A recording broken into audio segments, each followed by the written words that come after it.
81 দেখুন বলা হয়েছে কোনটি কমন নাউন।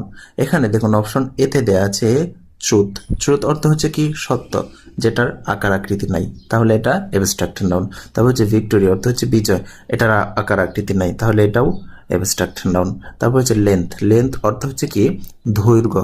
এটা মূলত দৈর্ঘ্য বলতে আপনি এখানে মনে করতে পারেন যে এটা লম্বা বোঝাচ্ছে। এটা হচ্ছে দৈর্ঘ্য, যে কোনো একটা জিনিসের সেটা কতটুকু দৈর্ঘ্য কতটুকু লম্বা সেটার একটা নাম বোঝাচ্ছে, এটা নাম বোঝাচ্ছে, সুতরাং এটাও অ্যাবস্ট্রাক্ট নাউন।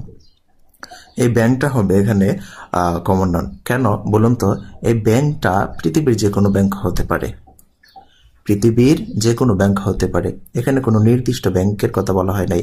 যদি বলা হয়তো যমুনা ব্যাংক, তারপর হচ্ছে রাজবাংলা ব্যাংক বা ইসলামী ব্যাংক, মানে বিভিন্ন ব্যাংকের নাম আলাদা বা পার্টিকুলার যদি বোঝাইতো, তাহলে এই ব্যাংকটাকে আমরা প্রপার নাউন বলতাম। কিন্তু এখানে ব্যাংক দ্বারা দুনিয়ার সকল ব্যাংকে বুঝিয়ে দিচ্ছে, তাই এটাকে আমরা কমন নাউন বলবো।